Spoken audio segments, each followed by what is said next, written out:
여호수아서 간단하게 한 5분 안에 정리하도록 하겠습니다. 이 여호수아서는 성도들이 구원받는 방법이 무엇인가, 또 성도들이 구원받는 목적이 무엇인가, 거기에 대해서 말씀하고 있습니다. 한번 따라하겠습니다. 구원받는 방법, 구원받은 목적.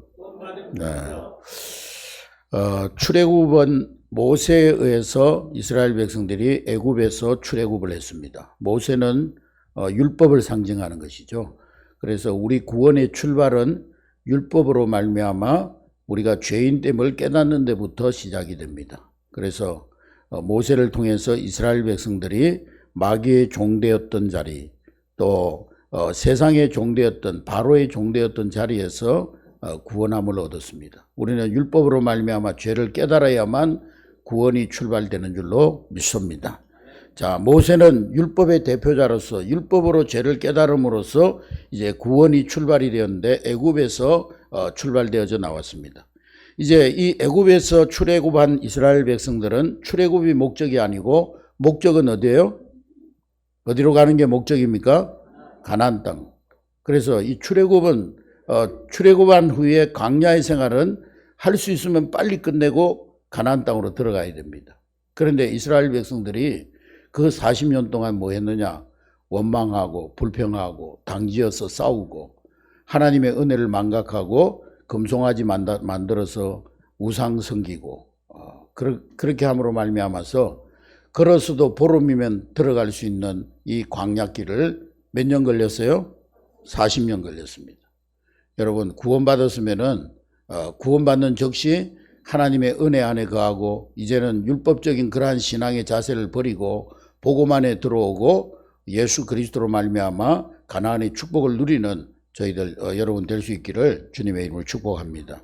광야 생활은 하면 할수록 고생입니다. 우리가 광야 생활을 길게 할 필요는 없어요. 보름이면 끝나는 겁니다. 우리가 예수 믿고 복음으로 결론 나면, 예수님으로 결론 나면 광야 생활은 즉시 끝납니다. 근데 늘 원망하고 불평하고 또 율법을 가지고 다른 사람 정죄하고, 여러분 지난 5년 동안 우리가 왜 힘들고 어려웠습니까? 그냥 자기가 의인인 양 자기만 의인이고 다른 사람들은 다 잘못됐고, 그러다 보니까 그게 부메랑이 되어가지고 편가르기 하고 국가가 나누어지고, 그래서 5년 동안 서로 양분되어져서 갈등하고, 그러면서 이 5년 세월을 우리나라가 참 힘들게 지내왔어요. 율법은 바로 그런 거예요. 율법은 자기의 죄를 깨닫고 자기가 하나님 앞에 죄인임을 깨달아서 하나님께로 나와야 되는데, 이 율법 가지고 다른 사람을 정죄하고 다른 사람들을 판단하고 다른 사람을 비판하면은요, 그 사람은 광야의 삶에서 벗어나지 못하는 거예요. 율법을 왜 주셨느냐? 율법은 거울입니다. 거울. 따라하겠습니다. 율법은 거울이다. 거울은 누구 얼굴 보라고 주는 거예요? 자기 얼굴 보라고 주는 거죠. 왜 남의 얼굴에 비춰가지고 왜 그 사람은 그런디야? 왜 그 사람은 그래야? 잘못됐지. 이런 신앙생활을 하면은 그 사람은 항상 광야 생활하는 거예요. 항상 광야에서 뺑뺑이 도는 거예요. 맨 불평하고 원망하고 남 판단하고 정죄하고 그 사람 이게 잘못됐고 저게 잘못됐고. 모세는 죽어야 됩니다.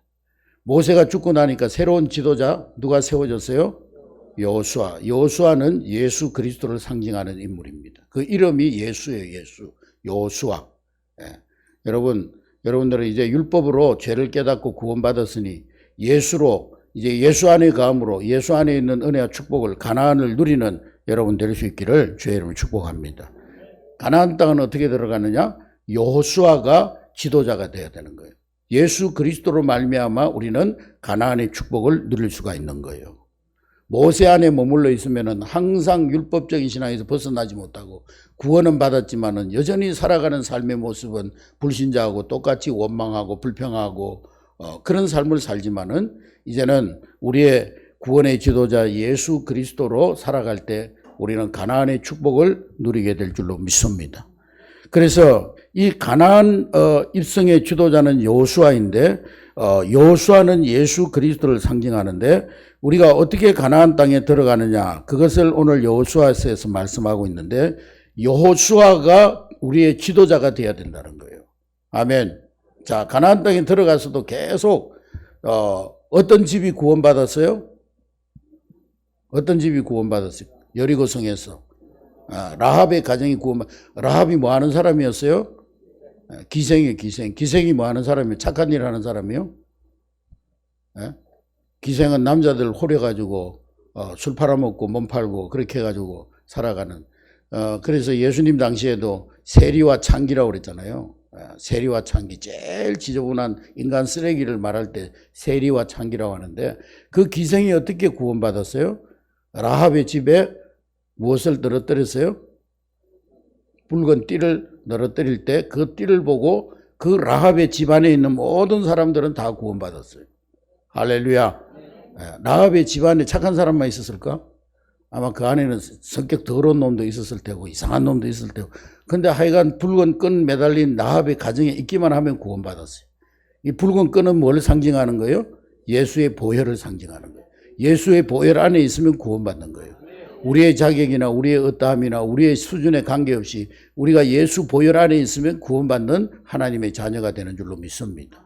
우리가 복음 안에 있으면 구원받는 거예요. 아멘. 그래서 구원의 방법은 우리의 어떠함이나 우리의 자격이나 우리의 노력이나 우리의 몸부림으로 구원받는 것이 아니고 여호수아, 예수 그리스도, 오직 예수의 피로 구원함을 받는 줄로 믿습니다. 자, 그러면 가나안 땅에 들어가서 뭘 해야 되느냐? 이제 구원받았으면은 우리는 뭘 해야 되느냐? 구원의 목적이 뭐냐? 가나안 땅에 들어와서는 이제는 우리가 하나님 앞에 예배하는 삶을 살아야 되는 거예요. 아멘. 하나님이 왜 가나안 땅에 보내주셨어요? 가나안 땅에 들어가서 일곱 부족들 다 쫓아내고 이방신 섬기고 귀신 섬기고 우상 섬기는 그 일곱 부족들을 다 쫓아내고 거기에 거룩한 하나님 나라를 세우라는 거예요. 하나님 나라를 세워서 예배하라는 거예요. 가나안을 정복하라는 거예요. 그 가나안 정복은 뭘로 정복하느냐? 하나님 말씀 믿고 따라 나갈 때 여리고성이 무너지고 가나안의 일곱 부족이 떠나가고 할렐루야. 근데 그걸 잘못 깨달아가지고 로마 카톨릭은 막 무력으로 정복했어요, 세상을.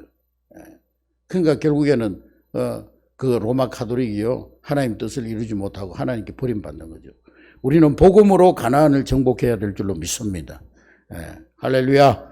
그래서 가나안 땅을 이제 분배하고 마지막 여호수아가 이스라엘 백성들에게 하나님만 섬기고 하나님만 사랑하라. 가나안 땅에 들어온 목적, 사명은 가나안 땅을 정복해서 그 가나안 땅을 하나님의 나라로 세우는 것이고, 그리고 하나님의 백성된 우리들은 오직 하나님을 사랑하라, 하나님께만 예배하라. 그것이 가나안에 들어온 목적이라는 거예요. 우리를 구원하신 하나님의 목적, 하나님 사랑하고 하나님께 예배하라고 우리를 구원해 주신 줄로 믿습니다.